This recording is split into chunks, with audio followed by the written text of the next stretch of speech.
Bienvenue à ce temps d'information sur Lumière du Monde Télévision. Mesdames et messieurs, bonsoir et surtout merci de votre aimable fidélité. Les titres de ce journal, le Burkina Faso suspendu de la CEDEAO à l'issue d'un sommet virtuel de l'organisation sous-régionale, des sanctions qui passent mal au pays des hommes intègres. Vous entendrez dans votre journal les réactions de la population et de la société civile burkinabé. Aboulaye Diop, ministre malien des Affaires étrangères, répond à son homologue français Jean-Yves Le Drian suite à ses propos qualifiant d'illégitime la junte au pouvoir au Mali après l'annonce des autorités danoises de quitter le territoire malien. Et puis, le président américain Joe Biden maintient la pression sur Moscou tout en ouvrant la voie pour un règlement diplomatique de la crise ukrainienne alors que l'Union européenne et les USA décident de coopérer pour diversifier les sources d'approvisionnement en gaz. Encore une fois, bienvenue à ce temps d'information sur Lumière du Monde Télévision. Ce journal sera fortement dominé par la crise burkinabé.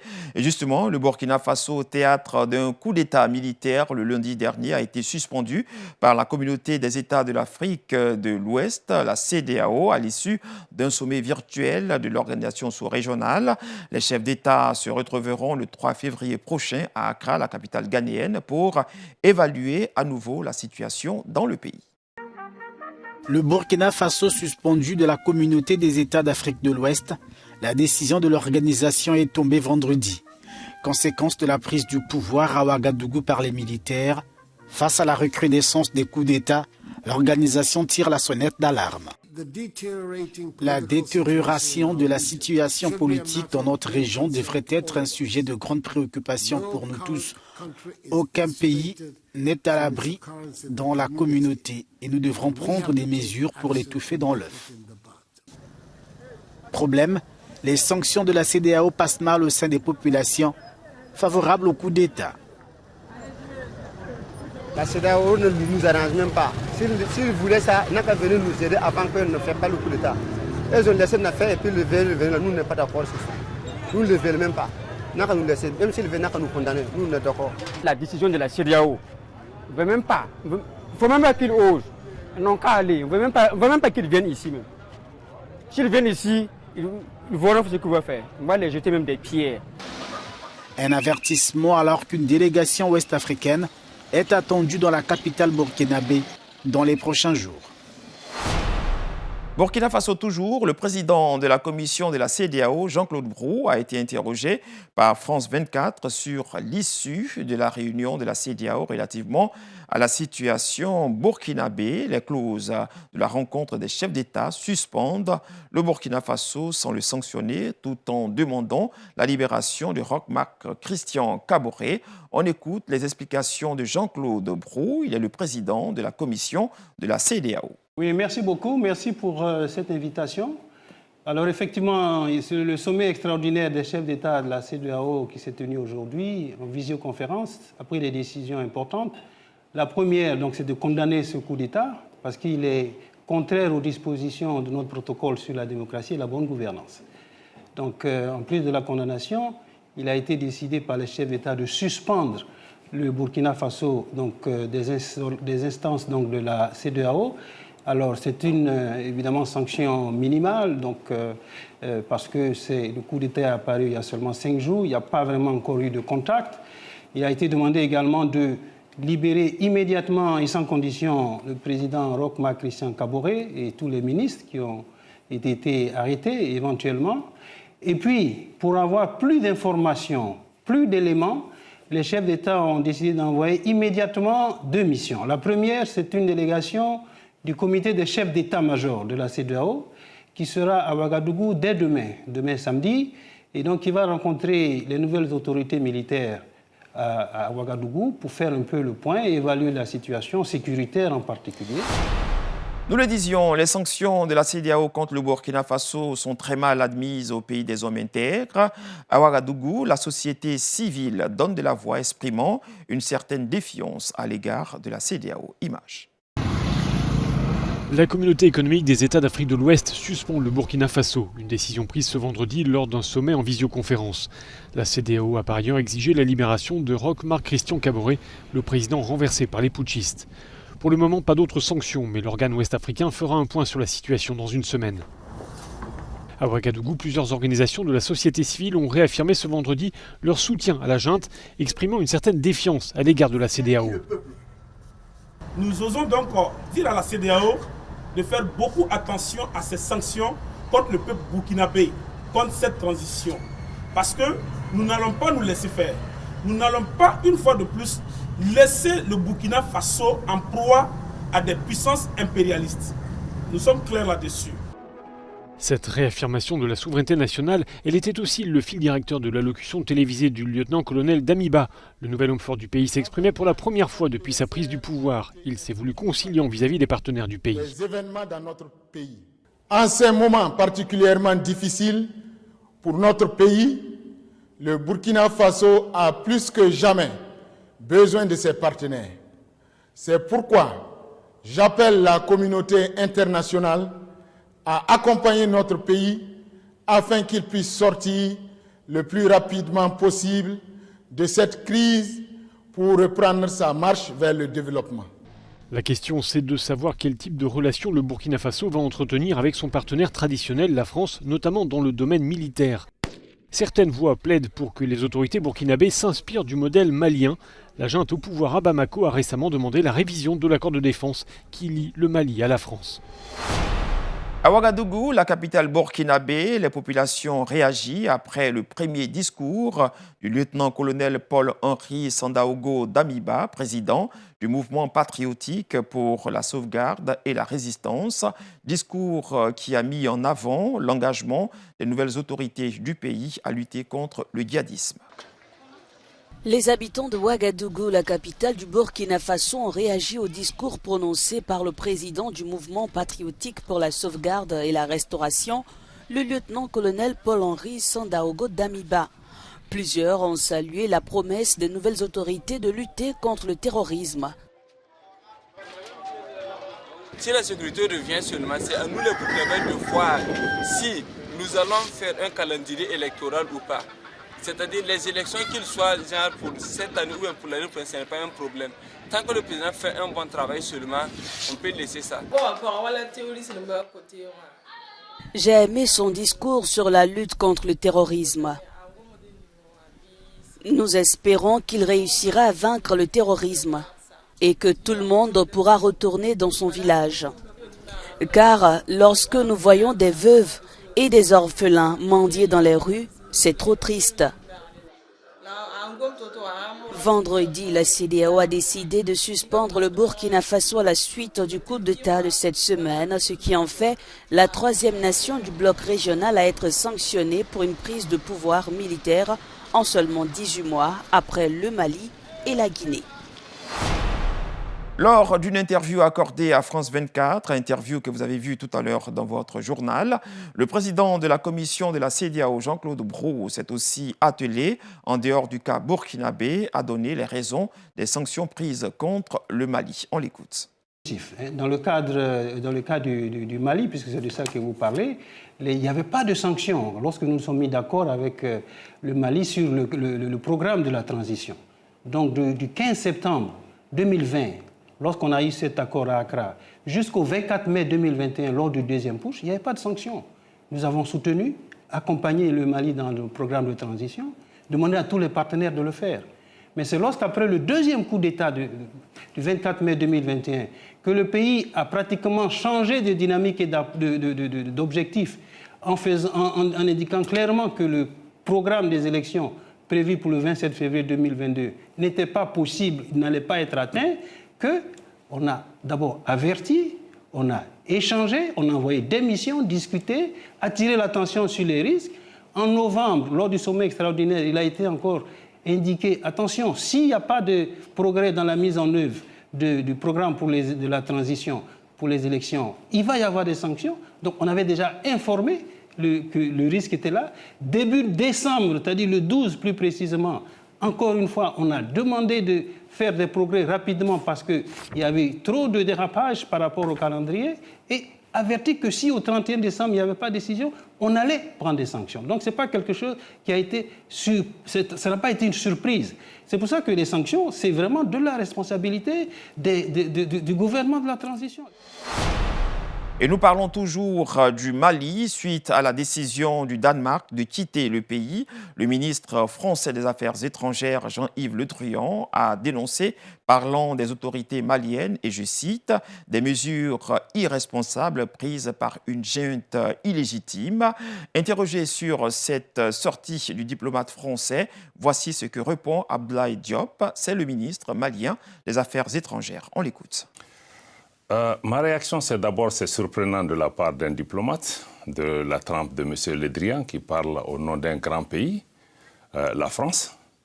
Ce sont des propos empreints de mépris, ce sont des propos que je condamne, qui sont inacceptables. Et je crois que les insultes ne sont pas une preuve de grandeur. Il est bon que M. Le Drian comprenne que ce ne sont pas les insultes qui règlent le problème entre nations, que ce que nous attendons de la France, grande nation, qu'elle puisse avoir une attitude constructive, moins agressive, moins hostile et moins empreinte de mépris vis-à-vis des autorités maliennes qui incarnent aujourd'hui la souveraineté de notre pays. Le Mali n'exclut rien de la table si la souveraineté et le peuple malien ne sont pas respectés. Nous ne demandons pas des excuses à Paris, nous demandons que Paris nous respecte en tant que pays. Nous respectons la France, nous respectons le peuple français. D'ailleurs, il n'y a pas de problème entre les peuples français et les peuples maliens, mais l'attitude des autorités françaises doit changer pour prendre en compte cet élément, qu'il y a des autorités responsables au niveau du Mali et que seul un engagement avec ces autorités permet de gérer leur présence au Mali. Et cette présence doit répondre aux intérêts supérieurs du Mali. Et nous sommes en train de revoir plusieurs accords et traités de défense pour nous assurer que ces traités ne violent pas nos dispositions constitutionnelles, ne violent pas la souveraineté du Mali et prennent en compte l'intérêt des Maliens. Si ce n'est pas le cas, le Mali n'hésitera pas soit à dénoncer, soit à demander un réajustement de ces différents traités. Nous sommes conscients que certains de ces arrangements ont été conclus par le gouvernement précédent. Il y a la continuité de l'État, mais rien ne saura être au-dessus de l'intérêt supérieur des Maliens, que le président Goïta et le gouvernement sont disposés désormais à assumer et à s'assumer pleinement. Et nous souhaitons que la France et d'autres partenaires inscrivent aussi leur action par rapport à cela. Et je salue d'ailleurs la décision sage des autorités danoises de retirer leurs forces sans plus d'acrimonie. Et nous sommes disposés à continuer le dialogue avec l'ensemble de nos partenaires pour la sécurité du Mali et la stabilité de l'ensemble de la région. Tout autre chose à présent, à Rabat, nous sommes au Maroc. Les familles des Marocains détenus à l'étranger, notamment en Syrie et en Irak, ont manifesté vendredi matin devant le Parlement marocain. Elles dénoncent les conditions de détention de leurs proches accusés d'avoir rejoint le groupe État islamique. Les membres de la coordination nationale des familles des Marocains détenus en Syrie et en Irak se sont réunis vendredi matin devant le Parlement à Rabat. Sous le slogan « Sauvez nos fils et nos filles avant qu'il ne soit trop tard », ils dénoncent les conditions de détention de leurs proches accusés d'avoir rejoint le groupe État islamique. Nous sommes ici aujourd'hui devant le Parlement pour sensibiliser et orienter le regard des autorités marocaines et celui de l'opinion publique vers les souffrances que vivent nos fils en prison. D'autant plus que plusieurs détenus sont morts, dont des Marocains lors des derniers événements dans la prison de Guérane. Mon fils est parti en 2015. Cela fait 4 ans qu'il est en prison. Et il vient d'entrer dans sa 5e année. Son état de santé est très grave et il a laissé 3 enfants ici. La semaine dernière, l'organisation État islamique prenait d'assaut l'une des plus grandes prisons syriennes pour djihadistes. Sans nouvelles depuis, les familles des prisonniers restent dans l'attente de savoir s'ils sont vivants ou morts. Actualité africaine toujours, la situation humanitaire du Tigré dans le nord de l'Éthiopie est alarmante. Dans cette région dévastée par une guerre depuis plus d'1 an, près de 40% de la population souffre de famine extrême selon le Programme alimentaire mondial, le PAM. Nous écoutons justement le porte-parole de cette organisation onusienne nous en dire plus. Les familles touchées par la crise dans le nord de l'Éthiopie ont reçu moins de 30% de leurs besoins caloriques au cours des derniers mois, ce qui a aggravé la crise. On s'attend à ce qu'une aide alimentaire humanitaire constante soit nécessaire, au moins tout au long de l'année 2022. Le rapport du Programme alimentaire mondial présente une situation inquiétante pour les populations au Tigré. Nous écoutons Maria Guette, correspondante de France 24 dans la région, nous donner encore plus de détails sur la situation au Tigré. Au Tigré souffre d'insécurité alimentaire. Cela représente plus de 80% de la population de la région. En plus de cela, 2 millions de personnes souffrent d'une pénurie extrême de nourriture selon le Programme alimentaire mondial qui précise qu'il s'agit de la première évaluation fiable sur l'insécurité alimentaire au Tigré depuis 6 mois. Il faut savoir que depuis le mois de juillet, il est extrêmement compliqué pour les organisations humanitaires d'acheminer de l'aide humanitaire vers le Tigré, que ce soit des médicaments, de la nourriture ou encore de l'essence. À l'heure actuelle, cela fait plus d'1 mois qu'aucun convoi humanitaire n'a pu entrer dans la région. Selon l'ONU, toutes les organisations internationales au Tigré ont désormais écoulé leur stock d'essence, ce qui veut dire que le peu d'aide alimentaire qu'elles parviennent à acheminer aux populations dans le besoin doit être transporté à pied. C'est une crise humanitaire qui est par ailleurs très peu documentée puisque l'accès au Tigré est extrêmement restreint. Aucun journaliste n'a pu se rendre sur place depuis plus de 6 mois. Le gouvernement éthiopien et le TPLF s'accusent mutuellement d'être responsables de ce blocus de l'aide humanitaire. Et maintenant, avec des combats qui ont récemment repris dans la région Afar, eh bien cela vient davantage compliquer la situation et les camions humanitaires restent bloqués sur la route. Madagascar, 48 morts et au moins 78 000 personnes désormais sans abri. C'est le lourd bilan du passage de la tempête Anna sur l'île. Les sinistrés disent ne recevoir aucune aide à ce jour. À Madagascar, les habitants sont désarmés. Après les pluies torrentielles de la tempête Anna qui a surpris le pays lundi 17 janvier, le soleil laisse juste apercevoir les maisons détruites et les quartiers vidés de leurs habitants. Le bilan est lourd.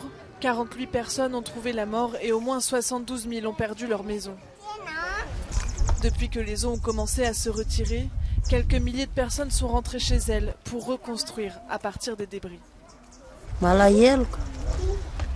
Je suis très triste car nous avons travaillé comme des fous pour obtenir de l'argent et maintenant la maison est détruite. Comment ne pas être triste? Nous sommes des sinistrés et nous ne recevons aucune aide.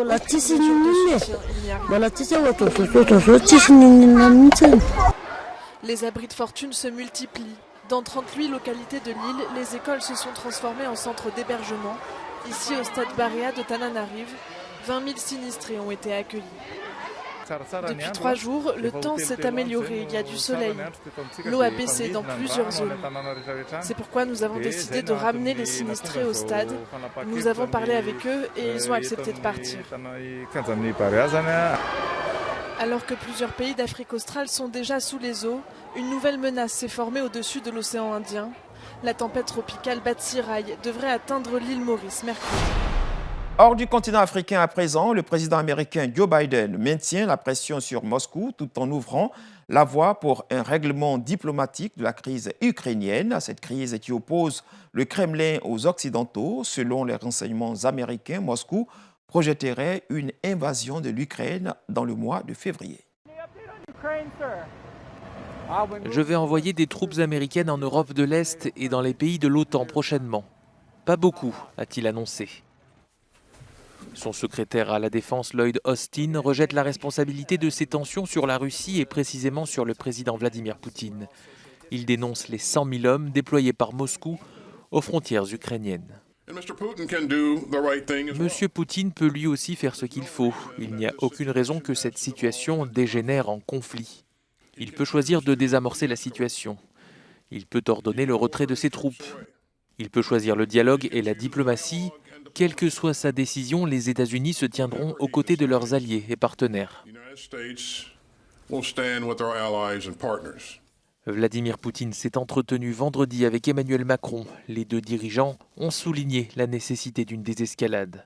Washington, pour sa part, a réclamé la tenue d'une réunion du Conseil de sécurité de l'ONU lundi.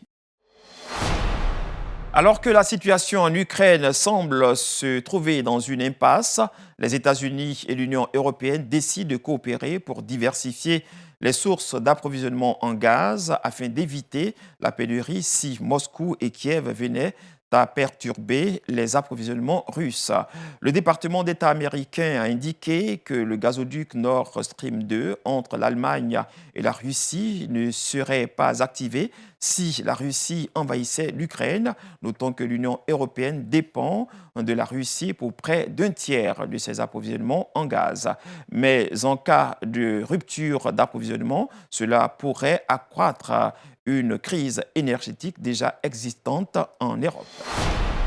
Et nous ouvrons à présent la page de la CAN. L'organisation de la Coupe d'Afrique des Nations de football a toujours suscité des opportunités commerciales pour beaucoup de secteurs d'activités économiques. Au Cameroun, de nombreux artisans souhaitent profiter de la CAN pour se faire connaître et vendre au mieux leurs produits. À Garoua, où se jouent les matchs de la Coupe d'Afrique des Nations, les artisans espèrent rattraper le manque à gagner perdu à cause de la crise de la Covid-19.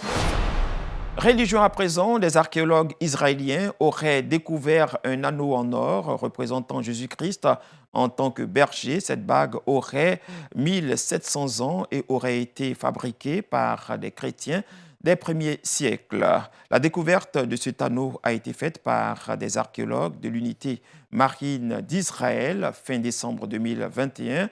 En menant une expédition au nord de Tel Aviv, ils ont découvert dans cette expédition des vestiges d'épaves naufragées du 6e et du 7e siècle. Cet anneau date du 3e siècle après Jésus-Christ. Selon les archéologues, la pierre précieuse verte sur l'anneau présente Jésus-Christ avec un mouton sur les épaules, tel un berger à l'époque de la Bible. Ce trésor de l'archéologie chrétienne se trouvait devant l'ancien port de Césarée, territoire où vivaient les chrétiens des premiers siècles. Et c'est ici que chute ce journal. Nous avons pris beaucoup de plaisir à vous le présenter. Merci, bonsoir et surtout que Dieu vous bénisse.